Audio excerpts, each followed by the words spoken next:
nombre es Federico Malpica, soy investigador en el Instituto de Recursos e Investigación para la Formación, que tiene su sede en Barcelona, España. Yo soy mexicano, pero llevo 3 años viviendo por allá, y mi labor está relacionada con todo lo que es la calidad educativa y los procesos de innovación, y una herramienta muy interesante que se llama Scalae, que es una herramienta y protocolos para saber qué está haciendo en las aulas y poderlo mejorar continuamente.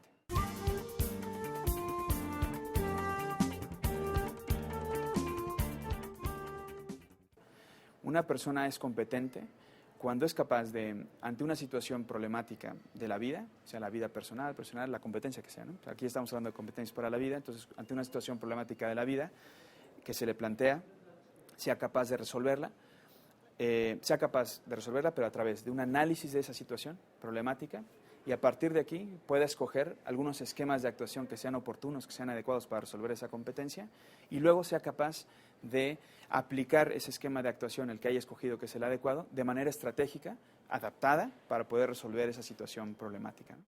Claro, conocer el grado de dominio de la competencia implica que podamos observar a la persona ante una situación problemática, cómo analiza la situación y escoge esquemas de actuación que él ya posea, y estos esquemas de actuación normalmente son la interrelación de actitudes que tiene, procedimientos que domina, habilidades que domina, y luego una serie de conocimientos de base que también conoce, comprende, ¿no? Y sabe, que le permiten actuar de manera competente, ¿no? Y luego este esquema de actuación con estos componentes interrelacionados, actitudinales, procedimentales, conceptuales, factuales, los puede aplicar adaptándolos para poder resolver esa situación, ¿no? Y esto es lo que tendríamos que observar para saber si alguien tiene el dominio de una competencia, ¿no?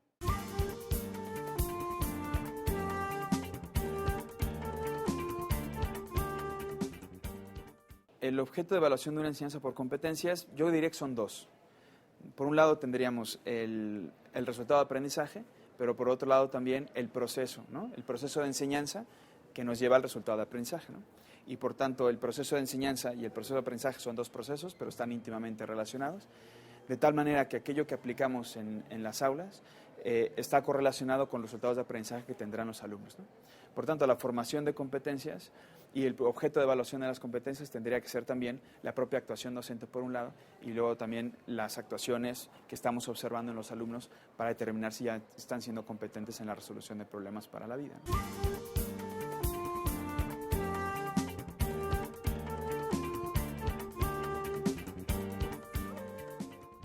La formación por competencias es una pequeña revolución que estamos causando en el ámbito educativo, porque estamos teniendo que pasar digamos, de una tradición, de una enseñanza con una organización del aula más o menos simple, donde los alumnos, pues si estaban bien ordenados y callados mientras uno explicaba, luego hacíamos un ejercicio y luego una evaluación, pues era suficiente para ir cubriendo el programa, ¿no?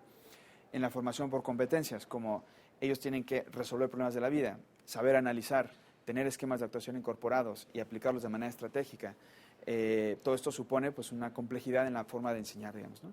Y luego en la forma de evaluar también, el profesor se enfrenta a que ya el simple examen, digamos, de 10 preguntas ya no es suficiente para poder evaluar esa competencia, porque en ese examen nos es imposible saber si esa persona realmente es competente o no. ¿Qué tal si se lo memorizó para pasar el examen, pero realmente no es competente, y cuando se enfrente en la vida no será capaz de utilizar esas competencias de manera adecuada, ¿no?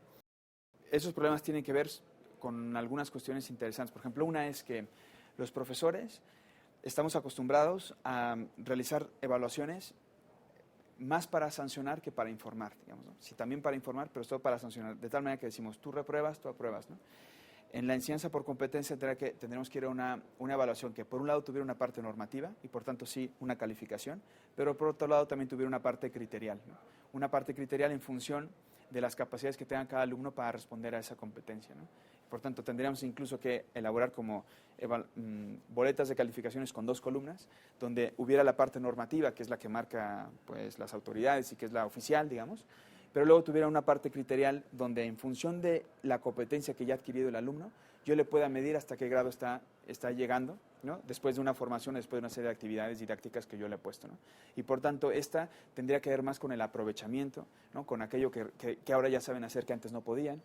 Y por tanto, un alumno que ha comenzado en una situación muy básica, pero ha hecho un gran desarrollo de la competencia, podría tener una calificación alta, mientras que un alumno que ya de por sí ya traía la competencia prácticamente adquirida, pues no ha hecho un gran esfuerzo durante el periodo de formación y por tanto posiblemente esta criterial es baja, ¿no? Claro, normalmente lo que sucede es que los profesores combinamos la evaluación criterial y la normativa en la misma calificación. Entonces, un alumno que se saca 6 en un examen, pero decimos, este alumno ha aprovechado mucho, le ha echado ganas, etcétera, pues le pongo 7, ¿no? Para ayudarle un poco, ¿no? Y por otro lado, se sacó 6.5, pues le subo el 7, ¿no?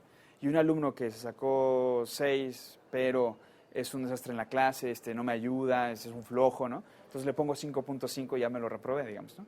Entonces lo que sucede es que al final eso no nos sirve como información o no nos es útil como información porque no estamos informando bien qué está sucediendo con ese proceso de aprendizaje del alumno, ¿no? Porque en esa boleta de calificaciones, cuando el padre de familia lo ve, si él ve un 8, dice, ay, qué bien lo hiciste. Si ve un 6, dice, ay, puede ser que diga, ay, qué mal lo hiciste, ¿no? En cambio, no sabe que ese alumno se estuvo esforzando muchísimo para poder llegar ahí, ¿no? Porque la evaluación de competencia tiene que ver mucho con observar en aquello que somos competentes para hacer y en aquello que sabemos que estamos haciendo bien, que estamos haciendo de manera adecuada en función de lo que queríamos aprender, ¿no? Por tanto, separarlo en 2 columnas nos permite que si en un examen sacó 6, sacó 6. Pero además, yo tengo otra serie de herramientas de evaluación que me permiten ir observando cómo ese alumno va mejorando y poderle poner una calificación más criterial, donde al momento de verla, de observarla, tanto sus padres de familia como él mismo, y además el propio docente, también podrá ver que va mejorando, digamos, ¿no? Que le cuesta trabajo, por esa cosa hice en la prueba, pero en cambio ha hecho un gran salto y ha puesto gran esfuerzo y además está siendo cada vez más competente, ¿no? Entonces esto por un lado. Claro, la problemática tiene que ver con cómo definimos la evaluación, qué pretendemos de esa evaluación, solo para sancionar, la queremos para mejorar, la queremos para informar, ¿no? Esa sería una parte. Y la otra es que ningún profesor es capaz de enseñar por él mismo una competencia, porque hay un problema técnico, que es de tiempo. O sea, ningún profesor tiene el tiempo suficiente a sus alumnos para poderles enseñar una competencia. Es muy difícil. Los tenemos un tiempo y luego se nos van y luego llegan otros, ¿no? Entonces, para poder enseñar competencias, sobre todo aquellas que son, digamos, competencias para la vida, de carácter metadisciplinar, que incluyen muchos contenidos de carácter actitudinal, ¿no? Como por ejemplo el trabajo en equipo, la investigación, etcétera, necesitamos hacerlo de manera colectiva. Y el problema es que los profesores, normalmente las calificaciones, los planes de clase y las actividades las hacemos de manera individual. No estamos acostumbrados a hacer cosas de manera colectiva, ¿no? Y eso es un problema en la evaluación, porque si yo tengo que observar a todos los alumnos y yo no tengo 10 alumnos en clase, tengo decenas de alumnos en clase, los tengo que observar a todos en todas las competencias transversales, disciplinarias, etcétera, me va a costar mucho trabajo poder dar clase y además evaluar, ¿no? Por tanto, dependo de que mis colegas y yo evaluemos todos de manera conjunta esas competencias, observemos de manera conjunta con unos criterios comunes a los alumnos, para que entonces sí, entre todos, elaboremos una especie de portafolio de evidencias, de bitácora, que nos permita evaluar, al menos criterialmente, cómo está avanzando en las competencias ese alumno, ¿no? Y yo creo que estos serían como básicamente los 2 problemas a los que se enfrentan los docentes, ¿no?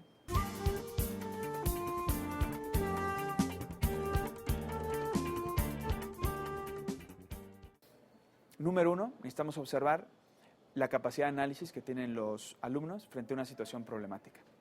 Esa es la primera parte. Por tanto, una herramienta muy importante es crear situaciones problema, simularlas, pero que sean lo suficientemente reales, o crear situaciones reales problemáticas que tengan que resolver los alumnos.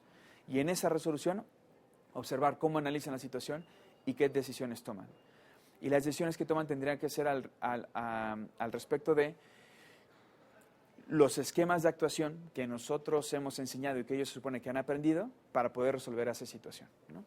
Entonces, por ejemplo, ante un problema de matemáticas concreto donde se necesita la multiplicación para resolverlo, el alumno tendría que analizar el problema. Eso sí, el problema tiene que ser complejo, porque si le damos un problema de matemáticas donde le preguntamos la única variable que falta, pues es muy fácil que él diga, pues es esto, ¿no? Y entonces no lo estaremos ayudando a analizar, ¿no?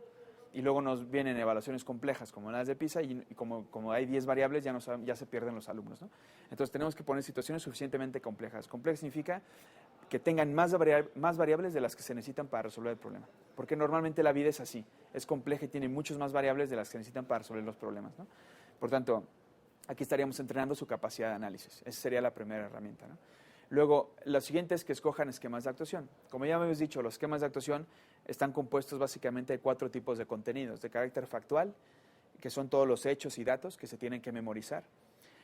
Luego, de carácter conceptual, que son todos los conceptos y sistemas conceptuales que se tienen que comprender y construir y poder aplicar.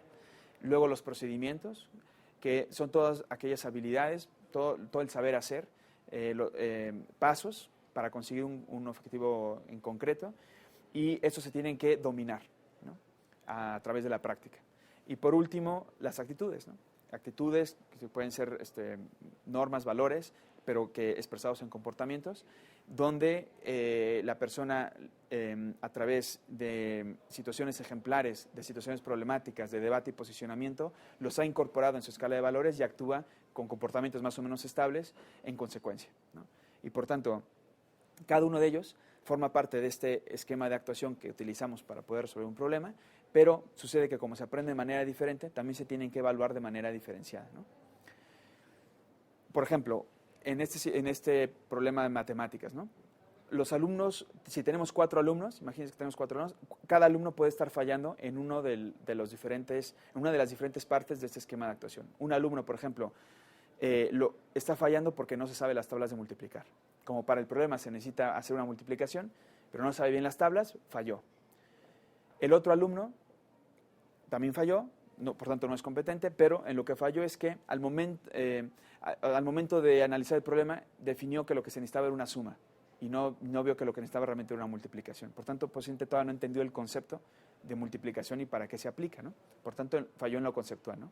Otro alumno analizó bien el problema, se sabe bien las tablas, tiene claro el concepto, pero al momento de hacer el algoritmo de la multiplicación falla, o sea, se equivoca, ¿no? Por tanto, el procedimiento de la multiplicación lo tiene que practicar más, todavía no lo domina, ¿no? Y el otro se analiza bien el problema, digamos, se sabe bien las tablas, al derecho y al revés, el concepto de la multiplicación lo tiene muy bien, el algoritmo los puede hacer muy bien, pero es un poco displicente, flojo, como que no le llama la atención las matemáticas, ¿no? No tiene una actitud correcta. Como no tiene una actitud correcta, al final falla en cualquiera de las otras 3, ¿no? O no desarrolla el problema, o se inventa otras cosas, etc., ¿no? Por tanto, ninguno de los 4 es competente. Sin embargo, cada uno de ellos tiene un fallo en una parte del esquema de actuación diferente, ¿no? Por tanto, hay que atacar diferente. El primero, lo que tendríamos que hacer es, tú necesitas practicar más la memorización, ejercitar la memorización de las tablas de multiplicar. El siguiente, habría que volverle a explicar el concepto, ponerle más ejemplos que pueda aplicar en más situaciones para que entienda cuál es el concepto de la multiplicación y para qué se utiliza.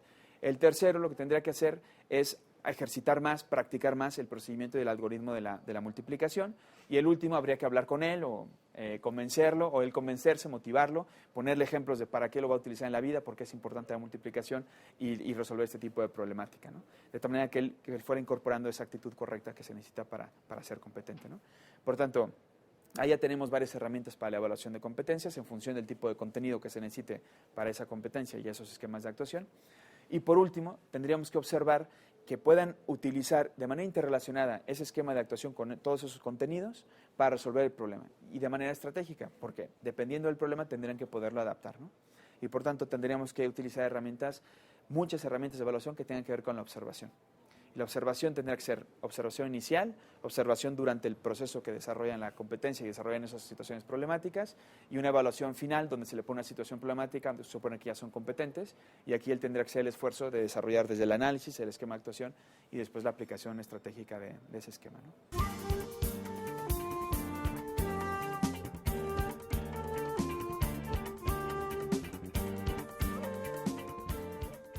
Las competencias, digamos que las podemos clasificar en competencias de carácter más disciplinar, que tienen que ver, pues, con las materias, aunque son instrumentales, porque no aprendemos las matemáticas por las matemáticas, sino que aprendemos matemáticas para resolver problemas de la vida, digamos, ¿no? Las interdisciplinares son aquellas que le ayudan a las diferentes disciplinas y, por tanto, el trabajar en equipo o el saber leer, ¿no? La lectura de comprensión le ayuda a las diferentes disciplinas, etcétera, ¿no? Serían las interdisciplinares. Y las metadisciplinares son aquellas que no tienen nada que ver con las disciplinas, sino que son totalmente transversales y nos ayudan también a resolver problemas de la vida, ¿no? Que podría ser como la investigación, ser críticos constructivos, la honestidad, ¿no? También, etcétera, ¿no? Valores, todo el tema de valores tiene que ver con competencias de carácter metadisciplinar. Entonces, Estas competencias requieren, como ya decíamos, de un trabajo colectivo del profesorado. Es muy importante y de metodologías que sean abiertas. Abiertas significa que los alumnos estén dando información constantemente a los docentes para saber cómo están avanzando en su proceso de aprendizaje. Entonces, la única manera de hacer eso es que los alumnos puedan, en estos métodos abiertos, puedan hacer algo, puedan hablar, puedan discutir entre ellos, puedan investigar, puedan colaborar, porque cada vez que ellos hacen algo nos dan información, podemos observar y nos dan información sobre hasta qué grado están desarrollando la competencia, ¿no? Por tanto, ¿eso qué implica? Implica metodologías también activas, donde el alumno tenga que hacer cosas, digamos, ¿no? Y por tanto, metodologías también donde planteemos situaciones problemáticas cercanas a su realidad que les permitan motivarse hacia ella, pero también a intentar resolver ese problema, digamos, ¿no? Por tanto, aquí estamos hablando de métodos como el método de proyectos, investigación del medio, simulaciones, resolución de problemas, aprendizaje basado en resolución de problemas, métodos de este tipo que permitan a los alumnos incorporar esas competencias, digamos, relacionarse entre ellos, aprender entre iguales, ¿no? Y eso obviamente nos va a dar la información necesaria luego en la parte de evaluación.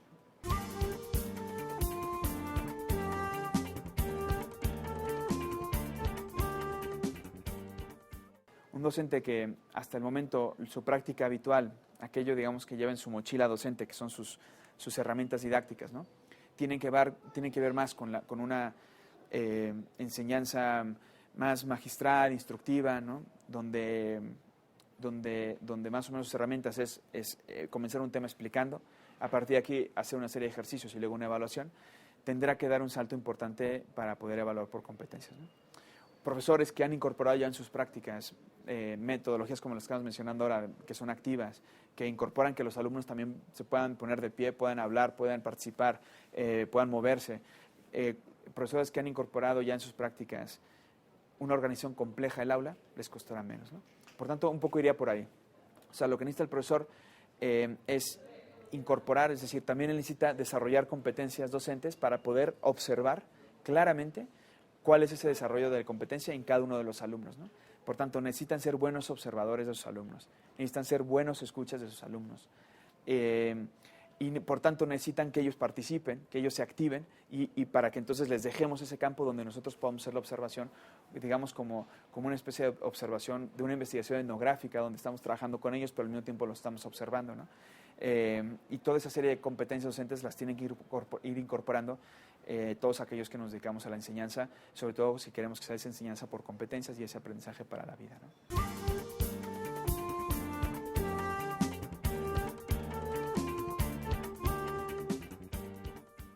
Desde ya principios del siglo XX, ya grandes pedagogos hablaban de dejar que la vida entrara a nuestras aulas, ¿no? Y lo que ha pasado es que los contenidos de carácter disciplinar a veces no han permitido que realmente la vida entre a las aulas, ¿no? Porque al final acabábamos enseñando contenidos que aparecían en libros de texto y que eran como muy académicos y muchas veces alejados de la realidad que están viviendo nuestros alumnos, ¿no? Por tanto, poca funcionalidad, poca significatividad tenían para ellos, poco significado, ¿no? Y al final lo que hacían pues, era memorizar ese contenidos porque me lo pide el profesor, porque tengo que pasar la asignatura y luego pues ya se me olvidan y al final nos acabamos quedando con muy poco de lo que aprendimos en la escuela, ¿no? Entonces, el contexto es importantísimo porque es la vida. Y lo que tenemos que hacer es incorporar ese contexto en nuestras clases, ¿no? Aprovechar, por ejemplo, cualquier problema, sea social, económico, cultural, incluso de la vida de la propia escuela, de la comunidad educativa, del propio grupo clase, de algún alumno, como ejemplos que pudiéramos incorporar como contenidos en la clase. Sería lo ideal. El contexto es importantísimo. También un contexto complejo ayuda en la enseñanza por competencias. Si nosotros queremos tapar los problemas, cuando hay algún problema queremos esconderlo, no permitimos que la vida entre en las aulas. Si utilizamos los problemas como ejemplos de clase, si utilizamos los problemas para poder enseñar las competencias y que se vayan aprendiendo, estamos utilizando ese contexto como espacio educativo, ¿no? Y eso es muy importante, ¿no? Y por tanto, incluso yo diría, si no existen problemas en tu clase, profesor, pues hay que crearlos. Hay que crear situaciones problemáticas. A veces, con algunos colegas hemos entrado a clase y decimos, bueno, aquí se quiere enseñar la solidaridad, por ejemplo, ¿no? Como una competencia. Pero todos los alumnos tienen colores para iluminar y hojas, ¿no? pues nunca van a aprender a ser solidarios, por más que les echemos el sermón, digamos, ¿no? ¿Qué hay que hacer? Quítale la mitad de los colores y que todos tengan que iluminar. Y entonces en ese momento, cuando tengan esa situación problemática, cuando se tengan que prestar los colores, tengan que hacer turnos, tengan que ver de qué manera se organizan, en ese momento empezarán a aprender lo que es la solidaridad, ¿no? Entonces hay que crear esas situaciones en las clases, en la comunidad educativa, en el propio espacio de la escuela, para que todo eso lo podamos ir incorporando a ese contexto complejo y problemático, nos ayude precisamente en la propia enseñanza de las competencias.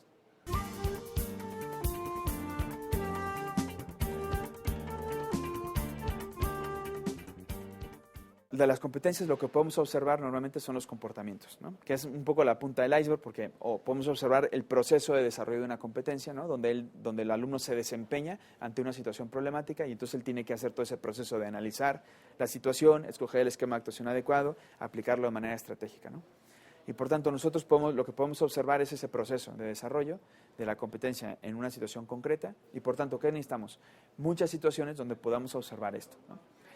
De hecho, a según qué niveles, no solamente es el profesor el que lo tendría que observar, sino los conjuntos de profesores, pero también los propios alumnos. Y aquí una herramienta interesante es el portafolio de evidencias, que es una forma en la que el propio alumno puede ir juntando evidencias de cómo él mismo va desarrollando esas competencias, ¿no? Eso puede ser interesante. Otro es el contrato didáctico, ¿no?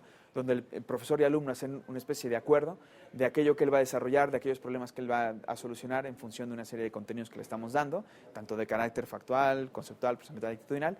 Y entonces él los tiene que aplicar a unas situaciones problemáticas y entonces les ponemos grados, ¿no? Y cada uno le hacemos un acuerdo en función del grado de desarrollo de competencias que está desarrollando, ¿no? Pero entonces nosotros hacemos ese contrato, él actúa y el profesor tiene capacidad entonces de observar, ¿no? Si no organizamos socialmente el aula, es muy difícil observar competencias, porque entonces si le ponemos el mismo ejercicio a todos y cada uno lo tiene que hacer de manera individual, tendríamos que ir pasando uno por uno y eso es difícil, ¿no? Calificar un montón de cuadernos también es difícil, ¿no? En cambio, si los organizamos en grupos, entonces en cada grupo nosotros podemos ir observando cómo se desempeñan, podemos ir haciendo anotaciones. El profesor tiene que tener una especie de bitácora e ir cada clase, en cada actividad, decir, me voy a fijar en 4 o 5 alumnos a los cuales voy a observar y voy a ver qué tal se desempeñan. En la siguiente actividad me fijo en los otros 5, en la siguiente actividad en otros 8, 10. Esos grupos nos pueden ayudar. En los propios grupos también pueden hacer evaluaciones entre ellos y también definir, ¿no? Y por tanto, a partir de toda esa observación que hacen entre ellos, que hace personalmente cada uno como autoevaluación y que hago yo como profesor y que hacen mis colegas, juntamos suficientes evidencias como para saber en qué proceso de desarrollo de las competencias están cada uno de los alumnos, ¿no?